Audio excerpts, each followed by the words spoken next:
وہ حدیث وہ ہے کہ جس میں پیشن گوئی کی گئی ہے کہ عنقریب تم اور رومی آپس میں صلح کرو گے اور اپنی پشت پر موجود ایک طاقت کے خلاف لڑو گے اور اللہ تعالیٰ اس میں تمہیں فتح یاب کرے گا. جب تمہیں فتح حاصل ہو چکی ہوگی، جشن منا رہے ہوگے کسی جگہ پہ، تو کوئی رومی جو ہے وہ صلیب اٹھا کر صلیب کی فتح کا نعرہ لگائے گا. اس پر ایک مسلمان غصے میں آ کر اسے قتل کر دے گا، جس پر رومی اپنی صلح توڑ دیں گے اور تمہارے خلاف جنگ کریں گے اور 80 جھنڈوں تلے تمہارے خلاف اپنی فوج لے کے آئیں گے. ہر جھنڈے کے تلے 12,000 کا لشکر ہوگا. یہ کوئی 9,60,000 کی فوج کے ساتھ حملہ آور ہوں گے. تو سب سے پہلے تو اس کا انطباق کیا گیا تھا روس کے خلاف افغانستان میں جو جہاد ہوا. پھر ایک وقت آیا کہ اس کا انطباق کیا گیا جو عراق کے خلاف، سعودی عرب صدام کے خلاف پہلی جنگ ہوئی تھی. لیکن اب جو نقشہ بن رہا ہے ذرا اس کو ذہن میں رکھیں کہ ایک طرف نیٹو اور امریکہ ہیں، ہم رومی ان کو مان لیں. دوسری طرف مصیبت پڑی ہوئی ہے سعودی عرب کو، جو ایران کا اثر و رسوخ بڑھ رہا ہے. تیسری طرف یہ جو بشار الاسد ہے، شام، عراق، ایران، اور ان کی پشت پر نہیں بلکہ اب تو ان کے ساتھ مطلب بازو کے ساتھ بازو ملا کے کھڑا ہو گیا روس. ٹھیک ہے، یہ اب ایک بڑی طاقت بن گئی ہے جی. اور صدام اتنی بڑی طاقت نہیں تھی،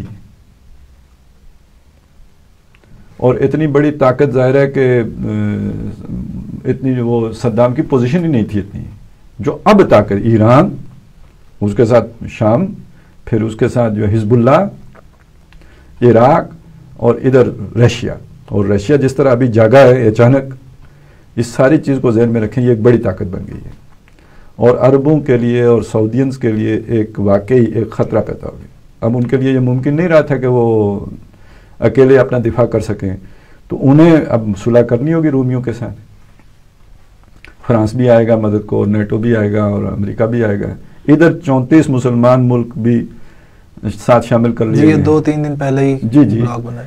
تو یہ گویا تمہاری اور رومیوں کی صلح ہو جائے گی، اور یہ نجد اور مکہ مدینہ حرمین شریفین، تحفظ حرمین شریفین کے نام پر یہ ایک طرف ہو گئے مسلمان اور رومی، اور اس بڑی طاقت کے خلاف ان کی جنگ ہوگی. اور اگر یہ اسی پر واقعی منطبق ہوتی ہے تو اس کا مطلب یہ ہے کہ یہ بڑی طاقت پھر شکست خوردہ ہوگی. یعنی آپ اس حدیث میں جو عقب کا دشمن ہے، آپ وہ کہہ رہے ہیں کہ ایران، شام، عراق اور روس، اور اس میں کچھ اور بھی شامل ہو سکتے ہیں. ویسے تو ہم نے معاہدہ تو کر لیا 34 ملکوں میں شامل ہونے کا، لیکن ہمارے معاہدے آپ کو پتہ ہے قرآن و حدیث تھوڑی ہوتے ہیں. پتہ نہیں کل ہم کیا سٹانس لے لیں، کیونکہ یہاں آوازیں اٹھنا شروع ہو گئی ہیں اور بڑے مؤثر طبقات ہیں ہمارے ہاں کہ جو چاہیں گے کہ ہم اس 4 والے بلاک میں شامل ہوں.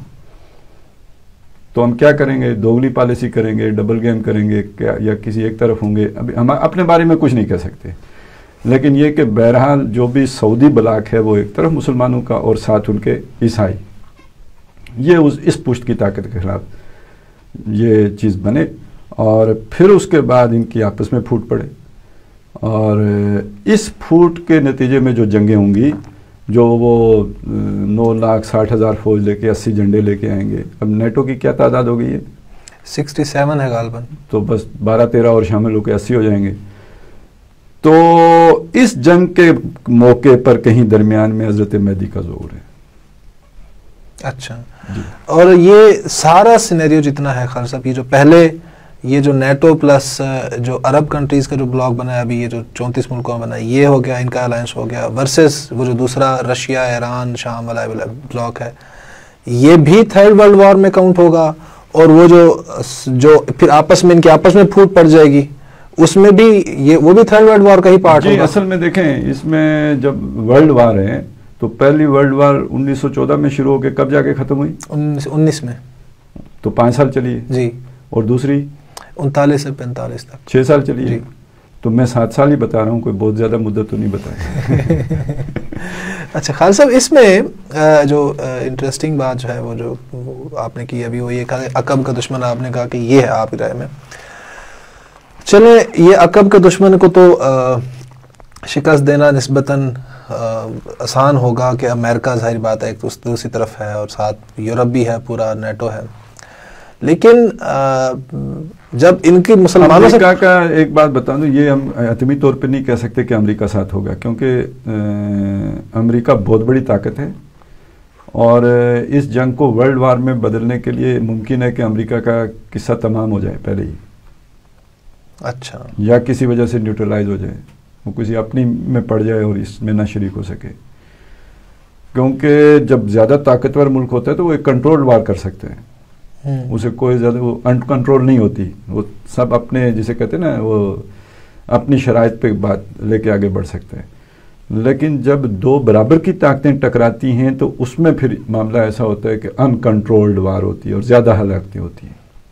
تو چونکہ اس جنگ کے بارے میں یہ خبریں ہیں کہ یہ بہت بڑی ہلاکتوں کی جنگ ہوگی، آرمگڈن میں نے عیسائیوں کا آپ کو بتایا کہ وہ کیا کہتے ہیں، احادیث میں یہ ہے کہ جس کے 100 بیٹے ہوں گے 99 اس جنگ میں کام آ جائیں گے، نام اس کا تجویز کیا گیا الملحمۃ العظمیٰ، بہت بڑی کیما کرنے والی جنگ، بلڈوز کر دینے والی جنگ، یعنی یہ اعظم ہے، عظیم نہیں ہے، جنگ عظیم نہیں ہے، جنگ اعظم ہے۔ تو اس حوالے سے اس میں بہت زیادہ کچھ تو خون ہوگا، جس سے یہ محسوس ہوتا ہے کہ یہ زیادہ ان کنٹرولڈ ہوگی، یعنی دو برابر کی طاقتوں کے درمیان لڑی جائے گی۔ یہ بھی ہو سکتا ہے کہ نیوٹرلائز کر دیا جائے اسے، یا یہ بھی ہو سکتا ہے کہ وہ خود ہی پیچھے بیٹھ کے ان کو لڑائے اور خود بھی اسلحہ بیچے، ادھر بھی اسلحہ بیچے۔ ہاں، کچھ بھی ہو سکتا ہے، یہ بھی ہو سکتا ہے، مطلب اس میں اس کا کردار کم از کم نظر آتا ہے۔ یہ بھی ممکنات میں یہ بھی ہے کہ وہ خود بھی شامل کی باتیں، احتمالات اور امکانات، کہ وہ خود بھی شامل ہو جائے، یہ بھی ہو سکتا ہے۔ اچھا، میں جو بات اصل میں سوال تھا میرا وہ یہ تھا کہ یہ ادھر جب رشیا اور ایران وغیرہ کا ایک مخالف نیٹو کھڑا ہوگا تو ظاہری بات ہے وہ ویٹ ان کا زیادہ ہے اس بلاک کا، جو عرب کنٹریز کا اور نیٹو کا الائنس ہے، لیکن جب ان میں پھوٹ پڑ جائے گی آپس میں، عرب ورسز اور یہ مسلمان ہو گئے ایک طرف اور دوسری طرف جو ہو گئے یہ نیٹو والے ہو گئے، تو پھر تو مسلمان تو کوئی وقت ہی نہیں ہے ان کی، وہ کہاں مقابلہ کریں گے ان کا؟ تو اس وقت جو ہے یہ کیسے مطلب یہ ایکویشن کیسے بنے گی، صورتحال کیا ہوگی؟ بہت دلچسپ سوال ہے، فوری طور پہ تو شاید میرے جواب پر آپ کو بھی یقین نہ آئے، لیکن یہ کہ امکان اس بات کا ہے کہ اس موقع پہ یہودی مسلمانوں کا ساتھ دیں۔ کون سے یہودی؟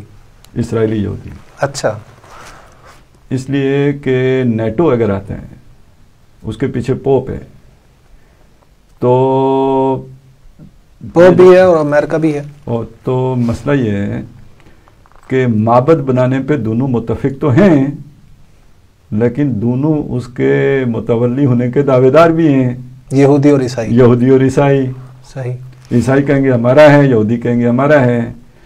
تو عیسائیوں کو خود اس چیز کی سمجھ ہو یا نہ ہو، بہرحال یہودی تو ذرا آگے دیکھنے والی قوم ہے، تو یہودی نہیں چاہے گا کہ اس علاقے میں عیسائیوں کے قدم مضبوط ہوں کہ وہ کل اس کے لیے مصیبت بنے،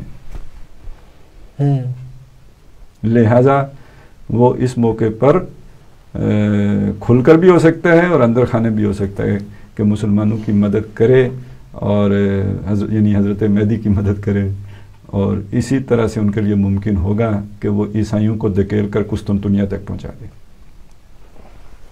یہ مطلب ایک امکانات میں سے ہے، یہ بھی بات؟ جی، امکانات میں نے دیکھیں، حدیث میں اگر ایک بات کہی گئی ہے کہ یوں ہوگا، حضرت مہدی استنبول تک علاقہ فتح کر لیں، آج آپ کو عیسائیوں کی طاقت کا اندازہ ہے؟ جی بالکل ایسے، اور مسلمانوں کے وسائل کا بھی پتہ ہے۔ مطلب میرا سوال مثلا میں کیوریوسٹی بھی یہی تھی کہ یہ کیسے استنبول تک پہنچے گے؟ تو مسلمانوں کو اسباب کی دنیا سے کہاں سے امکان ہے ایسی مدد ملنے کا کہ وہ عیسائیوں کو شکست دے سکیں؟ تو اور کوئی، یا تو آپ کہیں چائنا، جی، اور یا پھر اسرائیل۔ صحیح، اور وہ حدیث بھی ہے نا جیسے کہ اللہ تعالیٰ جو ہے وہ کافروں سے بھی اپنے کام لے لیتا ہے، اپنے دین کی جو ہے وہ تقویت کا سامان کروا لیتے ہیں۔ جی، وہ حضرت یوسف کی ہم نے مثال دی تھی، تو زلیخا نے جب الزام لگایا تھا تو شاہد من اہلہا، اسی کے گھر والوں میں سے ایک نے گواہی دی تھی نا۔ صحیح صحیح۔ سرکار صاحب، یہ تو آپ نے بتا دیا کہ یہ وہ دور ہے کہ جس میں یہ آپ نے منظر کشی کر دی جو کہ امام مہدی کے دور سے پہلے کی دور ٹائم، اور پھر آپ نے یہ بھی بتایا کہ امام مہدی کا جب دور آئے گا تو اس میں جو ہے وہ پھر کیا ڈیولپمنٹس ہوں، کیا ایکویشنز بنیں گی۔ امام مہدی جو ہیں ان کا آخری ہدف جو ہوگا وہ اصل میں وہ کلائمیکس تو وہاں ہونا ہے نا اصل میں. یہ تو ابھی ہم تک پہنچ جائے کہ جنگیں ہو رہی ہوں گی.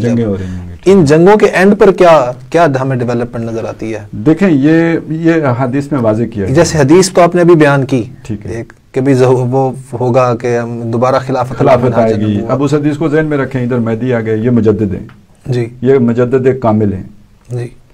اچھا ایک چیز میں واضح کر دوں, ہمارے ہاں ہمارے بعض فلاسفہ میں جو متکلمین ان کے ہاں یہ تصور پایا جاتا ہے کہ ابھی انسان کامل نے آنا ہے. اچھا, انسان کامل نے آنا ہے, اور یہ بات علامہ اقبال کے ہاں بھی موجود ہے. اچھا, ارتقا ہو رہا ہے نا جی. تو اس میں ایک زد پڑ جاتی ہے کہ ہماری نظر میں تو انسان کامل محمد رسول اللہ صلی اللہ علیہ وسلم. اب کس انسان کامل نے آنا ہے؟ جی, وہ تو امتناع نظیر ہیں. اب ان کے مثال کوئی نہیں آ سکتا دنیا میں. جی. تو یہ کلیئر ہونا چاہیے. جی. یہ مجدد کامل ہیں, انسان کامل نہیں ہے. صحیح, ٹھیک ہے نا. وہ کچھ گمراہ متصوفین کے ہاں کیا نظریات پائے جاتے ہیں, ہمیں اس سے بحث نہیں ہے. بات یہ ہے کہ انسان کامل محمد رسول اللہ صلی اللہ علیہ وسلم. باقی ہے کہ یہ مجددین اس کے بعد آتے رہیں, یہ کامل مجدد ہوں گے. صحیح, ان میں وہ سب مجددین کا کام آ کے جمع ہو جائے گا. جیسے انبیاء میں کامل ترین محمد الرسول اللہ تھے صلی اللہ علیہ وسلم, اس طرح مجددین میں کامل جو ہیں وہ ہوں گے حضرت مہدی.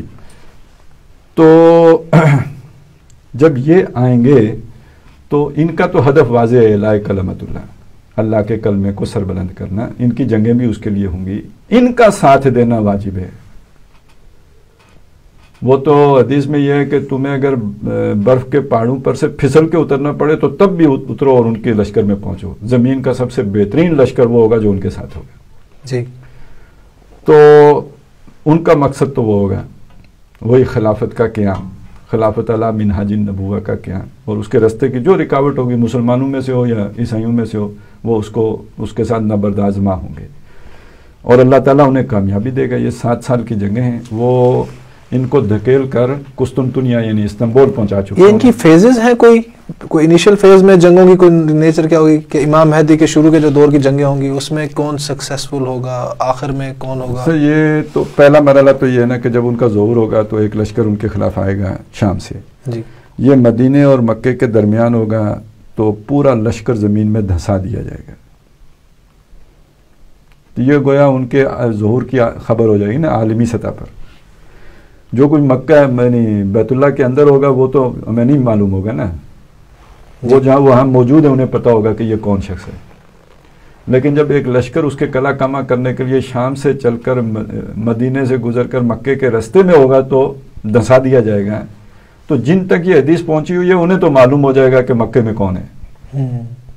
وگرنہ یہ کہ خبر تو یہ آئے گی نا کہ ہائی جیکروں نے بیت اللہ پہ قبضہ کر لیا. تو ابتدائی طور پہ تو یہی کچھ گڑبڑ معاملہ رہے گا. تو یہ کلیئرٹی اس سے ہوگی کہ یہ وہ لوگ ہیں. اور ایک کوئی غیبی ندا بھی ہے کہ وہ حدیث میں کوئی غیبی ندا بھی آئے گی کہ یہی مہدی ہیں؟ یہ مجھے نہیں معلوم. یہ ان لوگوں کے لیے ہو سکتی ہے نا جو وہاں پہ موجود ہیں, پوری دنیا میں تو نہیں ہوگی. اب اس کے بعد حضرت مہدی کی پہلی لشکر کشی ہوگی شام کی طرف, اور یہ ان کی مٹبیڑ ہوگی عیسائی فوجوں کے ساتھ پھر وہاں پہ. اچھا. تو جن لوگوں کو عیسائی فوجی قبضہ کرنے کے لیے آئے ہوں گے ان کو چھڑانے کے لیے حضرت مہدی وہاں آئیں گے. نہیں, ایک گروہ ہوگا جو محصور ہوگا, ان کو عیسائیوں نے محصور کر کے رکھا ہوگا. عیسائی حضرت مہدی سے یہ بھی کہیں گے کہ جناب یہ ہمارا اور ان کا معاملہ ہے, آپ بیچ میں نہ آئیے. وہ کہیں گے نہیں ہمارے مسلمان بھائی ہیں تو ہم تو ان کا دفاع کریں گے. یہاں سے پھر ان جو بھی صلیبی ہوں گے ان کی اور حضرت مہدی کی جنگ شروع ہوگی. تو اس کے مختلف فیزز ہیں. ایک یہ بھی ہے کہ ایک معاملے میں ان کا 2/3 لشکر حضرت مہدی کا جو ہے وہ ختم ہو جائے گا, کہ ایک مقام پر یہ بھی ہے کہ ان کا 1/3 لشکر جو ہے وہ ویسے تو نعرے شہید ہو جائے گا اور ایک بھاگ جائے گا. 1/3 بھاگ جائے گا, 1/3 شہید ہو جائے گا. تو ابتدا میں مطلب جیسے جنگ ہوتی ہے, جیسے قرآن مجید کہتا ہے یقاتلون فی سبیل اللہ فیقتلون و یقتلون, اللہ کی راہ میں لڑتے ہیں, قتل ہوتے بھی ہیں, قتل کرتے بھی ہیں. تو دونوں طرح کی چیزیں چلیں گی, لیکن یہ کہ بالآخر اللہ تعالیٰ ان کو فتح یاب کرے گا. میں نے بتایا 7 دنوں کی بات نہیں, ہم نے تو 17 دن کی جنگ ہی لڑی ہے نا 65 میں. تو یہ 7 سالوں کی جنگ ہے, اور اس کے بعد یہ استنبول پہنچ چکے ہوں گے جب خبر آئے گی کہ دجال نکل آئے. دجال وہ ہے کہ جو آ کے کہے گا میں مسیح ہوں, اور عام تصور یہی ہے کہ وہ یہودیوں میں سے ہوگا, اور وہ خبر جھوٹی ہوگی, اس وقت جھوٹی ہوگی, لیکن جب یہ واپس آئیں گے تو وہ سچ مچ نکل آئے گا. جی, اس وقت جھوٹی ہوگی. جب استنبول ہوں گے اور تو جب تو ان تک پہنچے تب وہ ایک جھوٹی خبر ہوگی, اور جب وہ واپس آ جائیں گے اس کو مار تو اس وقت وہ سچی ہو چکی ہوگی. اب ان کی جنگ جو ہے اس کے ساتھ ہوگی, اور اس کا مقابلہ یہ نہیں کر سکیں گے, امام مہدی نہیں کر سکیں گے, نہیں کر سکیں گے. ان کے لشکر پہ بپے مطلب محصور ہو چکا ہوگا دمشق میں, اور کچھ حصہ جو ہے مدینے میں, اور مدینے کے دروازے تک دجال پہنچ جائے گا. تو اب حضرت مسیح علیہ السلام کا نزول ہوگا, اصلی مسیح آئیں گے نقلی مسیح کے مقابلے میں. تو پھر وہ بھاگے گا, اور مقام لد پہ حضرت مسیح علیہ السلام جا کے اسے قتل کر دیں گے. یہ تل ابیب جو ہے ان کا کیپٹل ہے, اس کے ساتھ ہی ہے جو لڈا کا تھا, اب اس کا نام بدل دیا انہوں نے. جی, پہلے اس کا یہ مقام نام. تو مقام لد پہ وہ قتل ہوگا. پھر ایک اور فیز ہے, پھر یاجوج ماجوج نکل آئیں گے. یعنی شیطان اپنے یہ دجال کے قتل کے بعد, جی دجال کے قتل کے بعد, تو شیطان اپنے ترکش کے سارے تیر آزمائے گا اس موقع پہ. اب یاجوج ماجوج جو نکلیں گے تو ان کا مقابلہ حضرت مسیح سے بھی نہیں ہوگا. وہ اہل ایمان کی ایک خاص جماعت کو لے کے کوہ طور پہ چڑھ جائیں گے, اور یہ یاجوج ماجوج ہر شے نیست و نابود کریں گے, اور یہ آسمان کی طرف تیر چلا کے کہیں گے کہ جناب زمین والے تو ہم نے ختم کر دیے, آسمان والے کو بھی ختم کرتے ہیں. اور اللہ تعالیٰ ان کے تیروں کو خون آلود کر کے واپس زمین پہ ڈالے گا, تو وہ جشن منائیں گے کہ اللہ کو بھی قتل کر دیا. میزائل سمجھ لیجئے نا, جی, یہ سٹار وار پروگرام جو ہے آخر یہ بھی تو کسی مقصد کے لیے ہے. تو وہ اللہ تعالیٰ کوئی وائرس پیدا کریں گے, وہ سارے مارے جائیں گے. پھر بارش ہوگی, زمین صاف ہوگی. اب حضرت مسیح اتریں گے, تو اس کے بعد وہ نظام قائم ہوگا جسے آپ کہتے ہیں یعنی چین اور سکون والا. اور زمین میں جتنا ظلم ہوگا وہ حضرت مہدی اتنا اسے رحمت سے اور نعمتوں سے بھر دیں گے, اور حضرت مسیح کے دور میں پیداوار بھی بہت بڑھے گی اور خوشحالی عام ہوگی. یعنی جو وہ پانچواں دور جو آپ نے بتایا تھا حدیث کے مطابق کہ جو خلافت اللہ منہاج النبوہ دوبارہ آئے گی, تو وہ حضرت عیسیٰ کا وہ دور ہے. وہ حضرت عیسیٰ کے آنے کے بعد, اصل میں حکومت تو حضرت عیسیٰ نے نہیں کرنی. اچھا, وہ تو ایک جیسے بڑے بزرگ ہوتے ہیں, تعلیق ہوتے ہیں, اس طور پر وہ رہیں گے. اصل میں تو امامت بھی نماز کی حضرت مہدی نے کرنی ہے, تو ظاہر خلافت بھی انہی کی قائم ہونی ہے.